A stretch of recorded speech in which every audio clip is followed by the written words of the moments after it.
자, 오늘 우리는 특별 새벽 기도회가 진행되어지고 있습니다. 이 특별 새벽 기도회를 통해서 바른 성도들의 삶이라는 말씀의 주제로 함께 은혜를 나누어지고 있는데요. 이번 특별 새벽 기도회를 통해서 더욱더 성장할 수 있는 저와 여러분이 되었으면 좋겠습니다. 여러분, 리플리 증후군이라는 말을 들어보셨을 거예요. TV나 매체에서 많이들 이야기를 하는데, 이 리플리 증후군이라는 것은 거짓말을 하면서 그것이 진실이라고 굳게 믿어버리는 것. 이게 리플리 증후군입니다. 우리가 잘 아는 허언증과는 좀 결이 다른데, 허언증은 자신이 거짓말을 하는 것을 알고 있는 게 허언증이에요. 내가 거짓말을 하는 걸 알고 있으면서 하는 게 허언증이지만, 이 리플리 증후군은 내가 거짓말하는 것을 믿어버리는 거예요. 내가 거짓말하는 대상이 내가 되어버리는 듯한 착각을 가지고 있는 것이죠. 이 리플리 증후군의 가장 큰 문제는 자신이 그 거짓말을 믿어버린다는 것. 우리의 신앙생활이 때론 그런 것 같아요. 우리는 크게 착각하고 살 때가 참 많이 있는 것 같습니다. 마치 나의 신앙생활에는 문제가 없는 것처럼, 나는 영적으로 건강한 것처럼, 나의 신앙은 하나님께서 특별히 사랑하시는 것처럼, 나는 저 사람보다 훨씬 더 낫다라는 것처럼, 이렇게 무언가 어떤 특정한 대상에 동경하고 있는 대상, 이상적으로 생각하는 대상을 우리가 기도하며 그걸 쫓아가는 것이 아니라 우리가 그 사람이 되어버렸다라고 믿는 것이죠. 이런 일들이 종종 있는 것 같습니다. 여러분, 믿음을 1부터 100까지 놓고 볼 때 여러분은 몇 점 정도 되십니까? 대내외적으로 말하는 수치가 아니라 솔직히 몇 점 정도 될까요? 사실 저도 좀 생각을 해봤는데 알 수는 없는 것 같아요. 믿음이라는 것을 어떻게 도표화할 수 있겠습니까? 만일 믿음이 수치화가 된다면 오히려 그건 차별이 생기겠죠. 나는 80점인데 넌 60점이야 라면서 차별이 일어날 확률이 굉장히 높습니다. 그래서 아마 하나님께서는 이 믿음이라는 수치를 알 수 없게 해놓지 않으셨을까라는 생각을 해보기도 합니다. 하지만 우리의 믿음이 있는지 없는지 짐작할 수 있게 만드는 장치가 하나 있죠. 그건 행함이라는 것입니다. 때론 사람들은 열매라고도 이야기를 하죠. 오늘 본문은 믿음과 행함에 대해서 기록하고 있습니다. 이 두 가지를 가지고 살아내는 인생이라는 말씀의 제목으로 함께 은혜를 나눠보도록 하겠습니다. 첫 번째로는 나를 비추는 믿음의 장치입니다. 오늘 본문 14절은요. 우리 한번 함께 14절 읽어보도록 하겠습니다. 내 형제들아, 만일 사람이 믿음이 있노라 하고 행함이 없으면 무슨 이익이 있으리요? 아멘. 이것은 다른 것이 아니라 무슨 이익이 있으리요? 이건 그냥 쓸모가 없다는 이야기입니다. 믿음이 있다고 하면서 말로만 산다면 그것은 그 존재로서의 가치가 없다라는 거예요. 가치가 없다라는 게 얼마나 무서운 말입니까? 내가 서 있기는 하지만 가치가 없다라는 것, 아무 쓸모가 없다라는 것이죠. 그래서 무슨 이익이 있으리요? 이건 아무런 가치가 없다는 것이죠. 여러분, 제게 만일 명품 가방이 있다고 한번 가정을 해보겠습니다. 선물 받은 명품 가방이 있어서 어딜 가든 그걸 다니고 자랑하는 그 수백만 원짜리 가방이 저에게 있다라고 가정을 했을 때 즐겁게 기쁘게 가지고 자랑하며 다녔는데 나중에 알고 보니 그 가방이 가짜였음이 밝혀졌다면 어떨까요? 그럼 그 가방은 명품으로서의 가치가 없어지는 것이죠. 그냥 시장에서 파는 가방과 똑같아지는 거예요. 오히려 다른 사람들이 가짜인 것을 알아볼까봐 가지고 다니는데 두근거릴 수도 있을 겁니다. 행함이라는 것이 어떤 것일까요? 내 믿음이 진짜인지를 증명해 주는 겁니다. 내가 진짜로 신앙생활을 하고 있는지 아닌지 증명해 주는 장치가 바로 행함이라는 거예요. 그렇다면 그 다음에 생각해 봐야 될 건 너무나 간단하게 나와요. 내 믿음이 어디쯤 있는지 알려면 내가 어떻게 살아가고 있는지 그 열매를 보면 알 수 있다는 거예요. 여러분, 요즘은 지지, 공감, 위로 이런 말이 유행이에요. 많이들 이야기를 하는데 이 위로라는 게 정말 조심히 해야 되는 겁니다. 그냥 힘내세요. 잘 될 겁니다. 이런 게 위로가 되겠습니까? 오늘 보면 15절과 16절의 예를 보면 15절과 16절에 이런 예를 야고보 사도가 들고 있어요. 춥고 배고픈 형제들에게 춥고 배고픈 형제 자매들이 있을 때 뭐 맛있는 걸 먹으세요. 따뜻한 곳에 누워 쉬세요. 이렇게 말로만 한다면 그게 진정한 위로겠느냐? 15절, 16절의 이야기를 하고 있어요. 즉, 그 뒤에 하는 게 행함이 있어야 한다. 행함이 있어야 한다는 거예요. 처음에 복음이 유대인들에게 전파되었을 때 그들은 오랫동안 율법을 통한 의를 이루고자 해왔으므로 복음을 받아들이는데 좀 어려움을 겪었습니다. 예수님께서 오셨을 때나 복음이 전파됐을 때도 그들은 여전히 율법의 행위로 의를 이루려고 했던 거예요. 믿음으로 얻는 구원, 이 복음을 처음 들었을 때 그들은 크게 두 가지 오해를 했다라고 합니다. 첫째는 어떻게 믿음만으로 의를 이룰 수 있겠느냐? 그것으로는 충분하지 않다라고 이야기를 했던 사람들이 있었다고 합니다. 하나님 앞에서 거룩한 자가 되기 위해서 우리가 노력해야 한다. 끊임없이 갈고 닦아야 한다라고 다짐을 했던 사람들이고요. 그것에 대해 사도 바울은 절대 그렇지 않다라고 로마서를 통해서 믿음의 대헌장인 로마서를 통해서 분명하게 말하고 있습니다. 우리는 그런 율법의 행위로 구원받는 것이 절대로 아니죠. 그리고 또 하나의 오해는 율법에 눌렸던 유대인들이 복음을 들고 이 자유를 얻어서 기쁜 나머지 이제는 내 맘대로 살아도 된다라고 생각했던 겁니다. 행위는 구원과 상관이 없으니 맘대로 살아도 된다라고 방종했던 부류들입니다. 그것에 대해서 오늘 야고보 사도가 바로잡고 있습니다.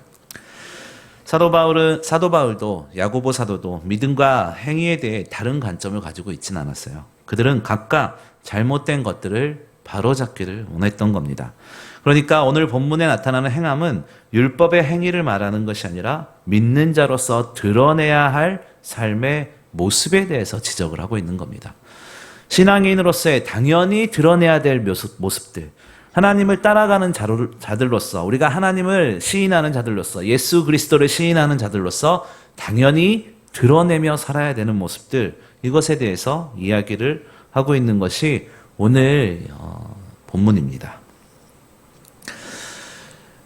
믿음의 고백만 있고 행함이 없다면 고백은 아무런 의미가 없는 것이죠. 그 고백은 그 사람을 구원할 수 없기 때문이죠. 같이 일하지 않는 것은 겉모습이 일하지 않는 것은 속이 죽어있기 때문이죠. 행함이 없는 믿음이 왜 죽은 믿음이겠습니까? 행함과 믿음이 분리되는 것이 아니기 때문에 그럴 겁니다. 믿음이 있다는 것은 반드시 행함으로 드러나게 되어 있다는 것이에요. 그런데 우리가 잘못하고 있는 것들이 있습니다. 우리는 믿음이 있다고 하면서 하나님의 말씀을 안다고 하고 기억한다고 하지만 남들 앞에서 보기 좋게 간증도 합니다. 그런데 우리가 하나님의 말씀을 배웠다고 하지만 실상 그 말씀의 무기를 가지고 남을 정죄할 때도 굉장히 많이 있습니다. 우리의 가장 큰 착각은 서두에서도 말씀드렸지만 믿음이란 수치가 겉으로 보여지지 않기 때문에 마치 내가 더 믿음 있는 것처럼, 내가 더 능력 있는 것처럼, 내가 더 대단한 것처럼 이런 착각하고 사는 리플리 증후군의 신앙인들이 얼마나 많은지 모르겠어요. 남을 판단하는 것이 그만큼 위험하다는 겁니다. 실제로 마치 내가 저 사람보단 신앙이 낫다라고 생각하지만 믿음이 수치로 계산이 된다라고 가정을 한다면 그 상황이 반대일 수도 있다라는 것이에요. 어떻게 모든 것에 대해서 알 수 있겠습니까? 왜 우리는 살아있는 하나님의 말씀을 남을 바라보고 판단하는지 우리가 좀 고민을 좀 해봐야 될 필요가 있습니다. 히브리서 4장 12절은요. 하나님의 말씀은 살아있다라고 이야기해요. 운동력도 있다 그래요. 좌우의 날성검보다 예리해서 홍과 영과 골수와 관절을 찔러 쪼개기까지 한다라고 합니다. 하나님의 말씀이 그런 힘이 있다라고 해요. 그런데 그 말씀의 무기를 가지고 남을 바라보는 것이 아니라 끊임없이 내 자신을 찔러보고 쪼개보고 내 자신에 대해서 반성하며 내 자신을 돌아보고 그렇게 해야 되는 장치라는 거예요. 그런데 그러면서 내 자신을 자꾸 성숙시켜 나가는 것이 바로 우리들의 모습이 되어야 하는데 살아있는 검과 같은 말씀을 가지고 어쩌면 우리는 남을 보는 돋보기의 용도로 쓰고 있는지도 모르겠습니다. 검을 가지고 돋보기로 쓰면 되겠습니까? 우리의 구원의 문제는 하나님과 나와의 일대일의 관계잖아요. 신앙생활이 우리가 교제하며 공동체로서 하는 것도 있지만 결국 신앙생활은 하나님과 나와의 일대일의 관계예요. 내가 천국 가는데 옆 사람이 1+1으로 같이 가는 거 아니잖아요. 그렇죠? 하나님과의 나와의 말씀 앞에서는 하나님과 나와의 일대일의 관계라는 겁니다. 여러분, 움직이는 것은 왜 움직이겠습니까? 살아있기 때문에 움직이는 겁니다. 죽은 시체는 아프지도 고통스럽지도 않습니다. 왜냐하면 죽어있기 때문이에요. 17절에 행함이 없는 믿음은 죽은 것이다 라고 말을 하고 있습니다. 믿음은 행함으로 증명이 되는 것이고요. 행함은 믿음 위에서만 진정한 가치가 있는 거예요. 우리의 삶이 하나님의 말씀으로 풍성해졌으면 좋겠습니다. 우리의 삶이 믿음 위에서 온전해졌으면 좋겠어요. 우리의 믿음이 행함으로 증명되어지는 삶을 살았으면 좋겠습니다.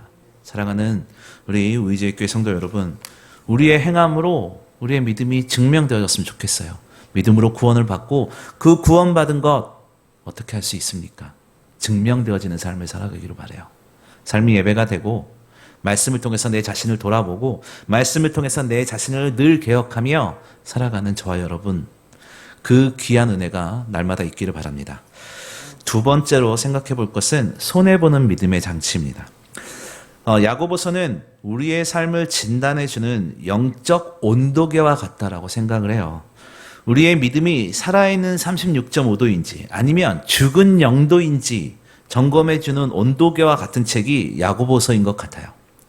이번 특별 새벽 기도를 통해서 나의 믿음이 몇 도쯤 되는지 한번 추측해보고 점검해보고 자극도 받는 귀한 은혜가 있었으면 좋겠습니다. 행함에 대해서 이야기를 해보자면 빠지지 않는 단어가 하나 있습니다. 바로 순종이라는 단어입니다. 아마 우리가 죽을 때까지 몸부림을 쳐야 될 단어가 바로 이 순종이라는 것 같습니다. 순종이 왜 힘든지 오늘 본문에 아주 잘 나타나 있습니다.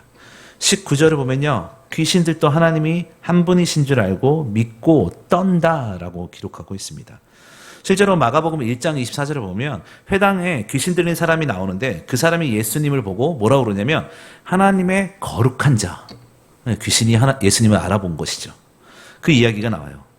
귀신들도 예수님이 누군 줄 알고 떨기도 하고 두려워하기도 한다라는 것입니다. 그런데 성경에 등장하는 귀신들의 특징들을 보면 몇 가지가 있는데 그 공통점 중에 하나가 무엇이냐면 그들이 예수님이 누구인지는 알지만 예수님께 순종하지 않는다는 거예요. 성경에 나타나는 귀신들이 거룩한 자입니다, 나를 괴롭히지 마소서 하는 것들이 많이 등장해요. 예수님이 누구인지 아는 게 등장이 많이 되지만 그 다음에 이어져야 할 순종이라는 게 빠져 있어요. 오늘 본문에 아브라함이 등장을 해요. 21절입니다. 우리 한번 21절 다 같이 한번 읽어보겠습니다. 우리 조상 아브라함이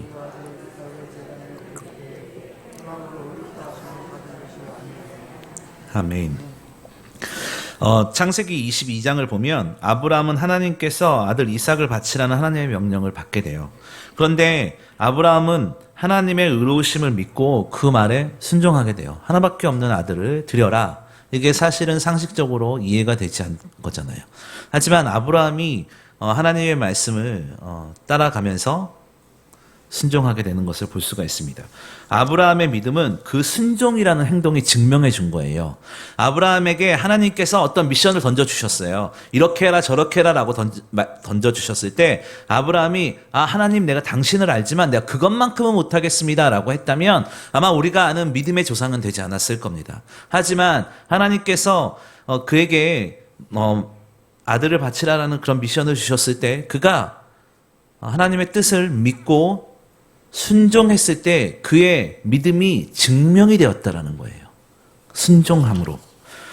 아브라함이 창세기 15장 6절을 보면 아브라함이 여호와를 믿으니 여호와께서 그를 의로 여기셨다라고 그러거든요.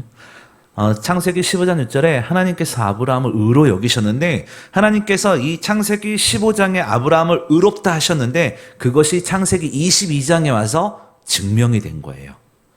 하나님께서 야 너 의로운 사람이야 라고 했는데 아브라함이 네 하나님 말씀하시면 내가 따르겠습니다. 순종하겠습니다. 이게 22장의 이삭의 사건을 통해서 증명되어졌다라는 겁니다. 그래서 23절 하반부를 보면 하나님의 벗 이렇게 칭송을 받아요. 오늘 보면 23절 하반부를 보면 아브라함은 하나님의 벗이다 라고 이야기를 합니다. 벗이란 말은 정확히 어떤 뜻인지 나와 있진 않지만 요한복음 15장 15절을 근거로 보면 하나님의 친구로 이렇게 하나님의 친구라고 얘기를 하는데 하나님의 친구란 하나님의 뜻을 헤아리고 아는 자다라고 이야기를 하는 거예요. 그러니까 아브라함은 하나님의 뜻을 헤아리고 아는 사람이 되었다라는 거예요. 얼마나 부럽습니까? 얼마나 놀랍습니까? 오늘 본문에서는 한 명의 사람을 더 등장시키고 있습니다. 라합이라는 사람을 통해서 설명하고 있는데 우리가 잘 아는 라합입니다. 라합은 가나안입니다. 여리고에 살던 사람들이었습니다. 완전히 없어져야 될 운명을 짊어지고 산 사람이 라합이었어요.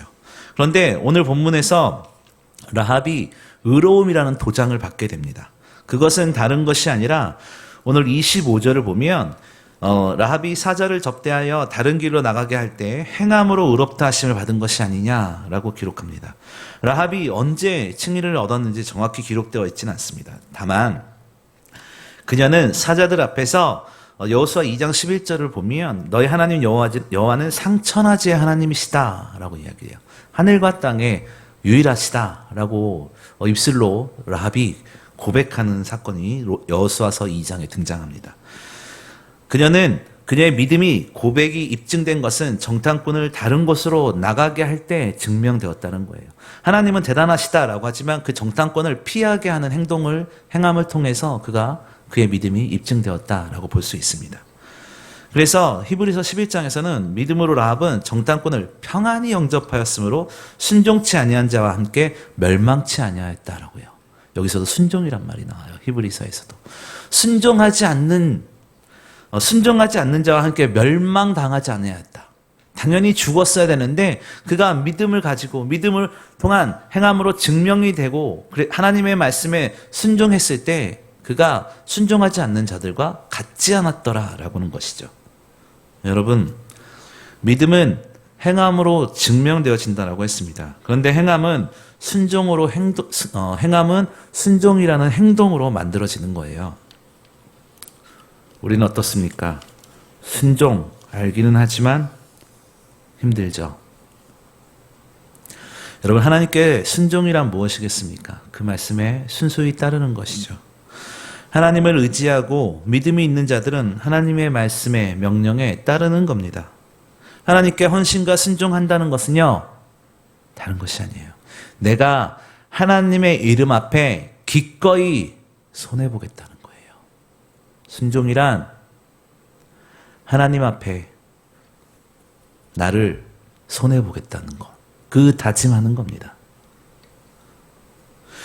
우리는 하나님을 믿음으로써 무언가 보상을 받으려고 하는 것이 우리 마음인지도 모르겠습니다.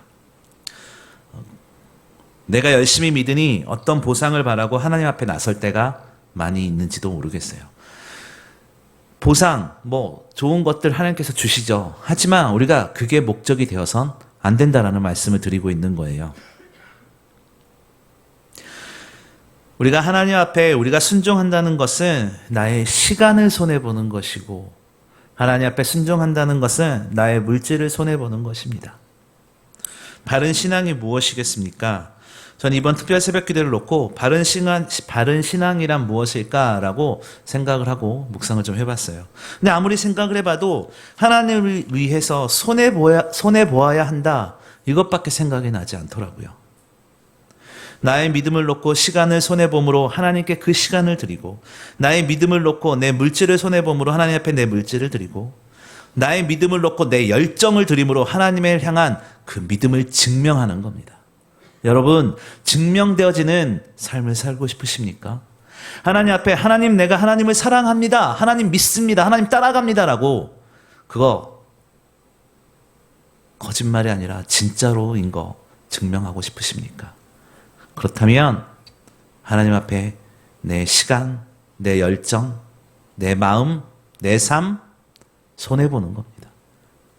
순수히 따르는 거, 순종이 순수히 따르는 거잖아요. 순금이 99.999%라고 얘기를 하죠. 순종이란 그런 거예요. 100%. 완전한. 주님을 위해서 기꺼이 손해보는 것, 이것이 순종인 것 같아요. 그것이 믿음으로 증명되어지는 과정인 것 같습니다. 그래서 우리가 경계해야 될 것은 내 삶이, 내 생각이, 내 자아가 자꾸 하나님보다 앞서가는 것을 경계해야 되는 것일 겁니다. 26절 마지막을 보면 영혼 없는 몸이 죽은 것 같이 행함이 없는 믿음은 죽은 것이다 라고 기록합니다. 맨 앞에 영혼이라는 말은 숨, 호흡 이런 뜻을 가지고 있습니다. 행함으로 증명되지 않는 믿음은 호흡 없는 몸, 즉 죽은 것과 같다라는 뜻입니다. 기억하시기를 바라요. 증명되지 않는 믿음은 죽은 것이다라는 것이죠. 처음 말씀드렸던 리플리 증후군처럼 믿음이 있다고 착각하게 만드는 겁니다. 말씀의 결론을 내도록 하겠습니다. 사실 오늘 본문 행함 없는 믿음은 죽은 믿음은 바울이 이야기한 오직 믿음으로 구원을 얻는다와 충돌이 있어 보이는 것처럼 보일 수도 있습니다. 하지만 다른 것이 아니라 서로 보완을 통해서 강조하고 있는 것일 거예요.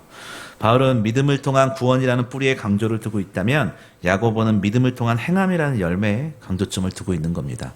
우리의 믿음은 증명되어지는 삶을 살아가는 거예요. 사랑하는 가족에게 내가 널 사랑해 라고 했을 때 말로만 하는 경우도 있잖아요. 그런 게 아니라 내가 너를 얼마나 사랑하는지 증명하는 것. 하나님께서 우리를 얼마나 사랑하셨는지 무엇으로 증명하셨습니까? 예수 그리스도의 피로써 증명하셨잖아요. 여러분, 우리가 하나님을 사랑한다라는 거, 우리가 믿음 있는 자라는 거 어떻게 보이시겠어요? 우리의 삶으로 보여야죠. 내가 하나님을 위해서 손해보는 거, 내가 믿음 있다라고 착각하는 것이 아니라 하나님을 의지해서 믿음으로 사는 나의 삶의 열매로 드러나는 것, 이것으로 하나님 앞에 한 걸음 한 걸음 나아가는 것, 오늘보다 내일 한 걸음 더 나아가고 내일보다 모레 더 하나님 앞에 한 걸음 더 나아가는 삶, 하나님께서 기뻐하시는 삶을 살아가는 하루하루 그런 삶을 살아야 될 줄 믿습니다. 믿음은 행함으로 증명되어지고 행함은 믿음 위에서만 올바른 가치가 있는 것이에요. 여러분의 삶 가운데 행함으로 열매가 가득하기를 바라고 또 하나님의 말씀을 우리 삶에서 살아낼 수 있는 저와 여러분이 되시기를 주님의 이름으로 소망합니다.